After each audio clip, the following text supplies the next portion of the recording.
The Yankees win a series. They had lost 3 straight. They almost lost 4 straight, but they find a way to take 2 out of 3 against the Cleveland Guardians. And on the one hand, if you're the Yankees, you could have swept this series. But on the other hand, if you're Cleveland, you feel like maybe you could have swept this series. So, taking 2 out of 3, especially considering where the Yankees are at right now, it's a bit of a mess, and it even got a little bit worse. To take 2 out of 3 is fine. The big negative in this series, and what was almost the main talking point, was Aaron Boone and Clay Holmes, where that messed him up in Game 1, where Aaron Boone takes out Domingo Germán, and that's one part of it, but he brings in Clay Holmes. They end up losing the game in the 9th inning. They blow a 2-0 lead. And then in the last game, it's a tie game, and he takes out Ron Marinaccio in the 9th inning with 2 outs, no one on. Clay Holmes comes in, and they almost lost the game as a result of that. But that does get pushed to the side just a bit, not 100%, but a little bit, because they did win the series, and they fought back a bit. I mean, it's interesting that in this series, the team that was up 2-0 lost the game in each case, where if the Yanks were up 2-0 in Game 1, Cleveland scores 3 runs in the 9th. Cleveland was up 2-0 in Game 2, the Yankees are able to score, 4 was what it turned out to be. They win it 4-2, and then in Game 3, Cleveland's up 2-0, Yankees tie it up, Cleveland takes the lead, Yankees tie it up again, and they win in extra innings on a Jose Trevino walk-off RBI single. So the Yanks are above 500. It got to the point where it reached 500. After they lost the first game, they went to 15-15, but they did not go below. And so that, I guess, remains true on the season, where the Yanks have not dipped below 500 all year. Because if I think back, early on, they were 500 after they were 1-0, and it was 1-1. Since then, I think they had been above completely since then, up until the point where the Yankees lost the first game of the series. So 17-15 right now, which is nothing special, but considering the state of the team, you take it. And now they're going to go to Tampa. And what is it? 7 of their next 10 are against the Rays, with a Oakland home series in between. Now, you hope that series goes well, but considering where the Yankees are at right now, anything is possible. But yeah, you got, a 3-game set at the Trop to start. And, that will be awfully interesting to see what happens there. I mean, that's going to be tough. But in this one, all close games, and the season series is over with Cleveland. It's interesting. Very quickly in the season, you're done with the Minnesota Twins, and that didn't really go too well. But with Cleveland, it did. Yankees ended up going 4-2 against the Guardians. And if you're Cleveland, it's got to be a little bit frustrating because, look, the Yankees, kind of what won the ALDS last year versus Cleveland. It went to the last game in a best of 5, went to Game 5. But for Cleveland, they're off to a bit of a slow start. Lucky for them, though, in the AL Central, the only real competition at this point is the Minnesota Twins, and there's obviously a ton of season to go. So that's kind of their best route in, is by winning the division. For the Yankees, depending on how things go against Tampa, they might have to set their sights on the wild card, but it is early. But, we found out for sure, tying, finishing this off in terms of the Judge talk, he was placed on the IL. It seems like it might be a minimum stay where we might see him when they come back home. He will not play on the Tampa series, but I believe he would be eligible to return some point in that Oakland series. And I think that's the hope. But again, there's really no need to totally rush it. I'm trying to think of other injury news that we've heard. Carlos Rodon, the back situation is not really improving, so I don't know when we'll see Carlos Rodon, but it won't be anytime soon. That is for sure. Jonathan Loaizaga, elbow inflammation, I think, and he will be out until August or September. That's not good. Lou Trevino, Tommy John surgery, out for the season. And again, a lot of these players that Cashman had acquired at the trade deadline or this past offseason are the primary guys that are hurt. Of course, there's others, like Loaizaga, like Severino, who seems like he's on the mend. I think Severino, we'll see him within the next couple of weeks. He should be back maybe by mid-May, I think is a fair guess. So that's a good thing. Harrison Bader returned for game 2 of the series, which was nice. However, he did leave game 3 with what appeared to maybe be a concussion situation, but I think they're saying he's probably okay. Obviously concerning for him to leave in that spot, and he was due up in the 9th, and luckily it all worked out for the Yanks. But I think he's okay. But then another injury happened as well within that sequence of time where things got crazy in game 3. Oswald Peraza trying to steal second, and it was raining. I'm not sure if that had anything to do with it, where the field might not have been at top shape, but Peraza might have twisted an ankle, and so that could be something to look at. Where I think Bader might be all right, Peraza might not be. So the injuries continue to mount. I'm not sure if I'm forgetting any of them. There's been so much, but they aren't going away. But hey, the Yankees found a way, and it was much needed. And we'll talk about at the end we'll talk about the Tampa series, but just quickly on that, just don't get swept, right? I mean, if you somehow came out of 2-3, which I think is going to be really, really difficult, if you did that, would be thrilled with it. But realistically, and I say this now, but watch, you lose a tough game and the thoughts change. But if you can just win, one, it at least keeps you dreaming for the division. But even still, they are. What are they like? Let me confirm. They got to be at least like 8 games out of the division right now. They are 8.5. 8.5 out. And the Yankees are technically last in the division. That's how good the AL East is. The Rays are 25-6. The Orioles are 20-10. Blue Jays 18-13. Red Sox 18-14, which is interesting. They're on a 5-game winning streak, and the Yankees are 17-15. So they are technically in last place with an above 500 record. This is a very strong division. And just so you know, the Rays 16-2 at home. So yeah, just don't get swept. That's kind of the hope. And Garrett Cole will be pitching one of those games, so that might just be the one that you have to take. And it's the last game of the series. So let's go into the Guardians-Yankees series at Yankee Stadium. And Domingo Germán was brilliant. And hey, give him credit because he was not good at Cleveland. That was the start where it was 5 walks, no strikeouts. He had that fielding miscue that led to shit. And so Germán nearly pitched a complete game shutout. And in hindsight, you wish that was kind of what was attempted. But Boone pulled the plug on that. But Domingo Germán, 8 1/3, 2 hits, 1 earned run, which was an inherited run when Holmes came in. 1 walk and 6 strikeouts. So for Germán, there's a lot to like. Now, again, the home run, which he didn't give a home run in this game. He gives up a lot of home runs, right? That's the problem. And the ERA, 4.46. That's nothing to write home about. But there's a lot I like. His whip is .9. The walk-to-strikeout ratio is really good. 10 walks, 39 strikeouts in 34 1/3 innings. And only 21 hits allowed. I guess the bigger thing, only 21 hits allowed. He is having a pretty awesome season. And so Domingo Germán, very, very, at this point, very safely in that rotation. Of course, there's Cole, there's Cortez, and then there's Germán. He has definitely acquitted himself as the number 3 in this current rotation. And so this was a great, great start. I feel bad for him that, unfortunately, it was, squandered. For Cleveland, it was Cal Quantrill. And Cal Quantrill, ran into trouble in the 3rd inning, but other than that, pitched well. And he only, it's interesting here. It's rare. I mean, Cleveland pitching only struck out 3 Yankees, only 3 strikeouts combined, and they still won the game. I mean, that's just, this was a tough loss for the Yankees. Now, obviously, things turned out all right at the end of the series, so, I'm a little bit more upbeat, but this was, at the time, a crushing loss. Coming off of that 15-2 loss to Texas, this put them in a 4-game losing streak. Keep in mind as well, Jake Bauers continued to be on the bench until he returned for Game 3, and he actually homered in his return. And what was technically his first at-bats, because he never even made it that far in the Texas game where he got hurt. So Bauers returned in Game 3. But in this one, it was a lineup that you kind of would figure, Peraza got run in this game. And, at this point, Harrison Bader wasn't back yet. Again, I'm not going to get into lineups too much with the state of the team.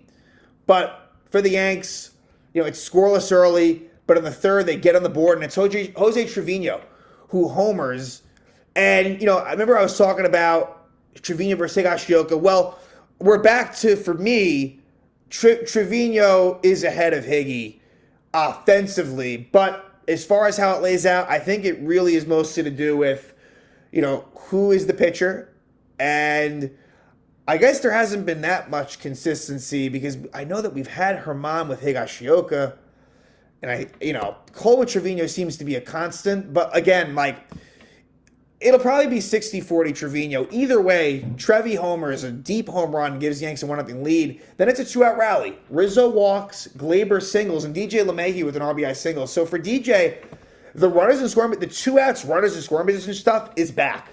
The strikeouts are very much there, which is unlike him. But you know what? I'll take it because he's really coming through with some big hits. And this gives the Yanks a 2-0 lead. Herman at this point continuing to cruise, just in total control, but Quantrill as well, keeping it 2-0. And, in the 7th, you get a defensive replacement as Hicks comes in for Willie Calhoun. Let's jump to the top of the 9th.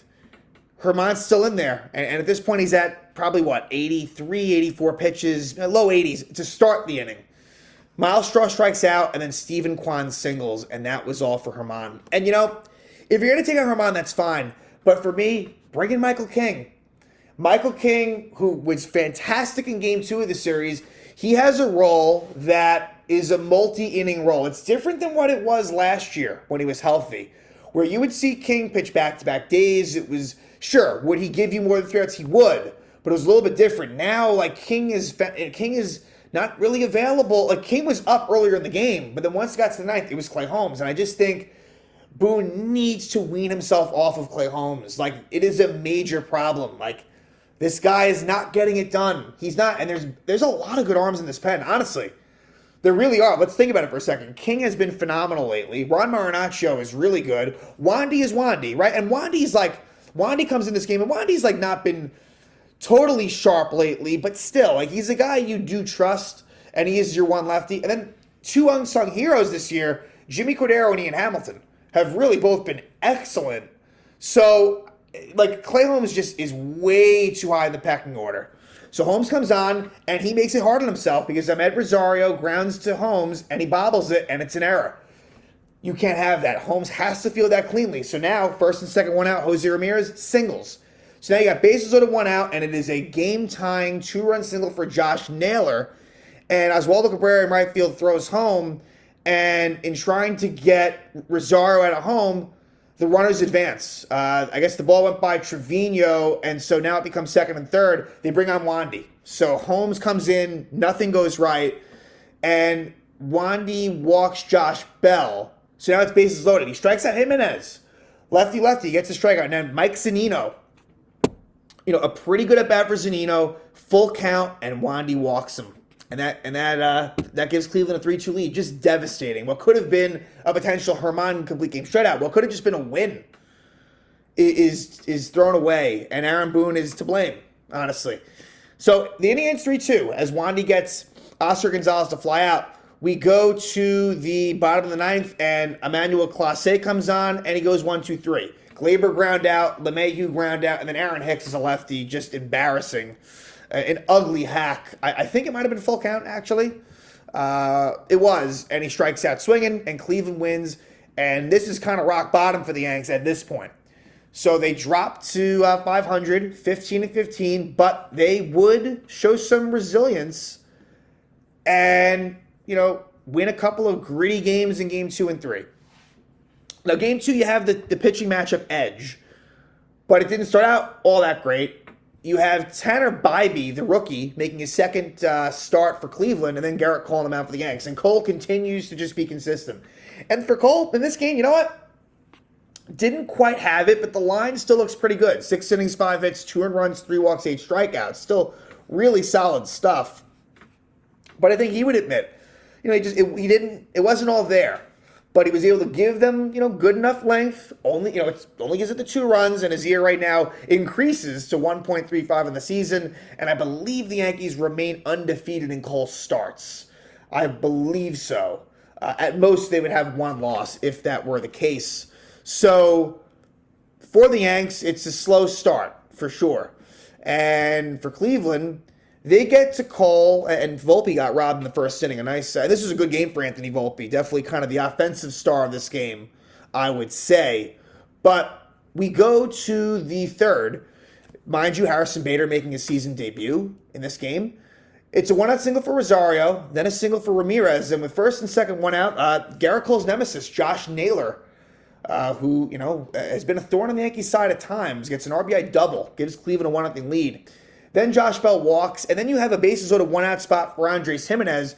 He grounds out to Rizzo. It takes a weird bounce, so Rizzo is unable to throw home and get the force out, and he just gets the out at first, gives Cleveland a 2-0 lead, and that's the score. That inning honestly could have been worse, but it stays 2-0. Bybee cruising along until really the sixth. In the fifth, he gets into a little bit of trouble, but he ends up being okay. Bottom of the sixth, 1 out, home run, opposite field for Anthony Volpe. Definitely Yankee Stadium home run, but it is Volpe's third homer of the season, cuts the game to 2-1. Then Gleyber doubles. That's all for Bybee. James Karinchak comes on, and it's a game-tying RBI single for Anthony Rizzo. Opposite field hit for Riz, knocks in Torres, and we're all tied at 2. We go to the seventh. Ron Marinaccio comes on, gets a couple of outs. He does walk Jose Ramirez, and that was all for Marinaccio. Wandy Peralta finishes the inning. Naylor grounds out. And then at the bottom of the seventh, 1 out, Willie Calhoun hits his first homer as a Yank. And I like what I've seen from Calhoun. Against righties, Calhoun should be right in the middle of that lineup, batting fifth. And this is someone that has shown he can hit. I mean, he can't field. We know that, but he can hit. And so Calhoun, and not only does he homer in this game, he actually homers in the next game. And both were big home runs. This gives the Yankees the lead. So, Calhoun I probably should have mentioned him earlier. Calhoun really kind of is the story of this series when you think about it. He came up pretty big across the board. So Calhoun gives the Yanks a 3-2 lead. Eli Morgan finishes out the inning for Cleveland. And in the eighth, Wandy Peralta, leadoff single to Josh Bell. Gimenez with a sac bunt. I'm sorry, not a sac bunt. He bunts, and Wandy gets the force out at second. Michael King comes on and finishes it out. He strikes out Zunino. Brennan also strikes out in the eighth. Then at the bottom of the eighth, leadoff single for Volpe. He steals second, and then he steals third. And so eventually you have a runner on third, 2-out spot, and DJ LeMahieu gets it done again. I like what I've seen from him. It's an RBI single, gives the Yanks a 4-2 lead. And then in the ninth, King, there's a 2-out walk to Rosario. Ramirez is a tying run, and he grounds out to Gleyber. Yankees win. Nice job by Michael King. Nice job by the bullpen in general. And the Yankees are able to come back. They were down 2-0, and, thanks to Volpe, Calhoun, and others, they win 4-2. So now we go to the rubber match. And this one on paper, I thought, no way the Yankees are winning this one. This was remember going into it, I thought, all right, the first game was kind of the toss-up, and you lost it. And in the second game, you got Cole. You win that one. But the third one, Clark Schmidt versus Shane Bieber. And I did not think the Yankees were going to come out on top, and they found a way. Bieber pitched really well. Bieber ends up going, 8 innings, 2 runs. Gave him a ton of length. And, Clark Schmidt, let's look at his line here. Clark Schmidt, 4 1/3 innings, 6 hits, 2 runs, none earned, right, because of the Rizzo error.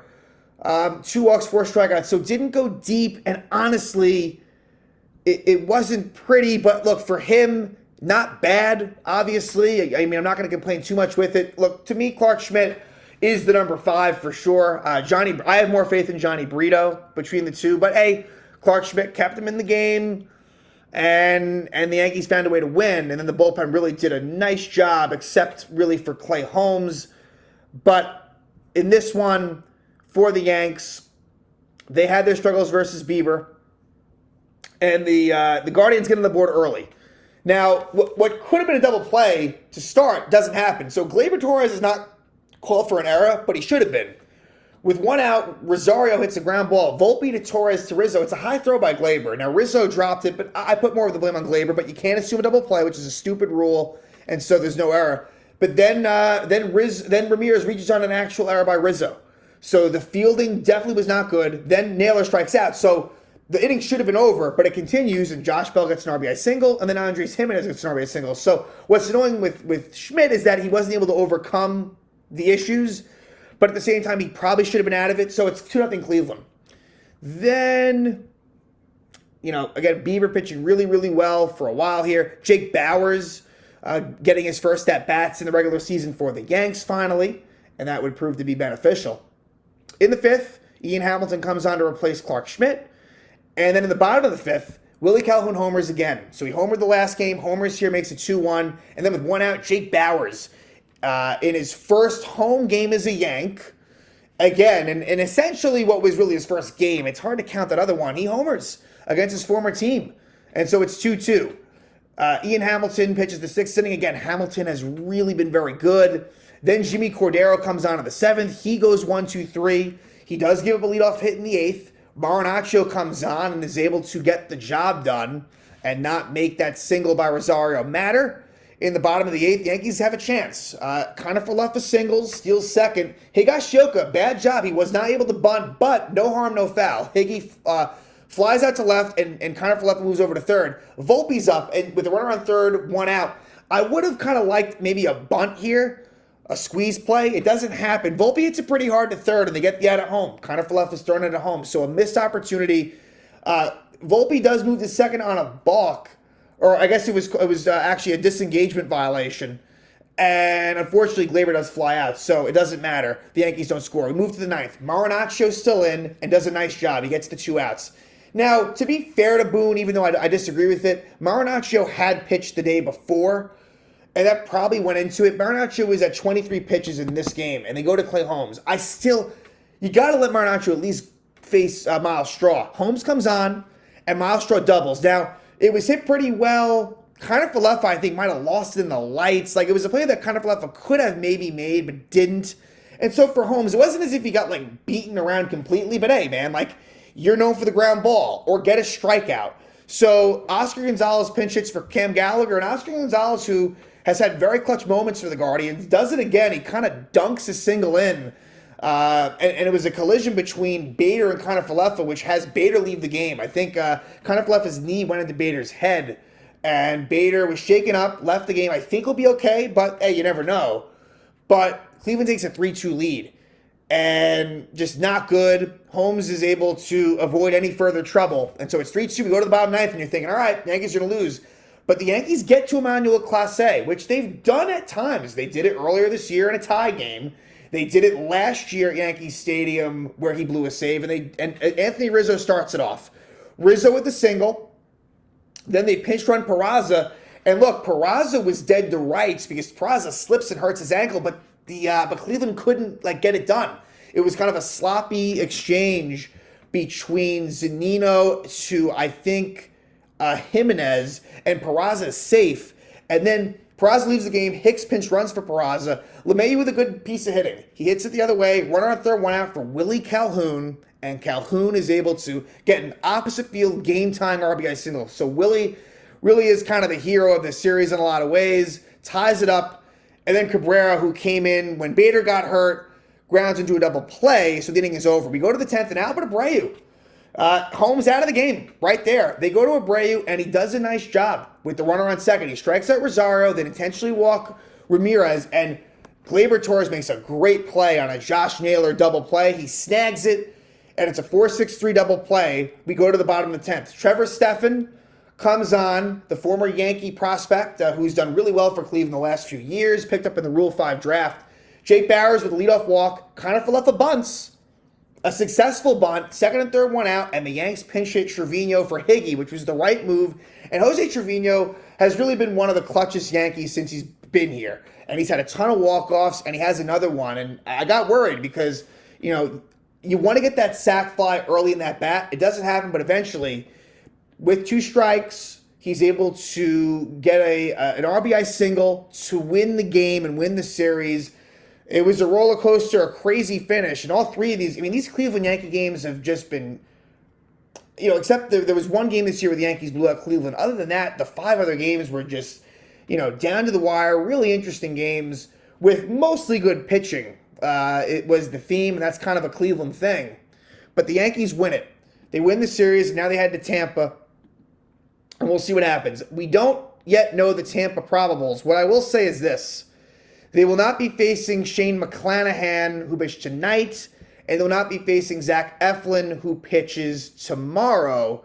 So I'll just say flat out that they very likely will be facing, let's see here. I guess they might face Yanni Chirinos in a bulk role, where Tampa's kind of back to doing that, where they might go opener, let's say like Calvin Fauché to Ronnie Chirinos. So we might see that. That, I think, is definitely on the table.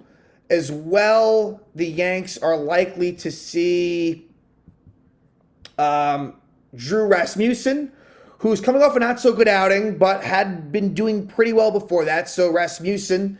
And then they, for sure, I shouldn't say for sure, but would likely also be seeing, let's see here. It's another, I don't even know, actually. Fleming.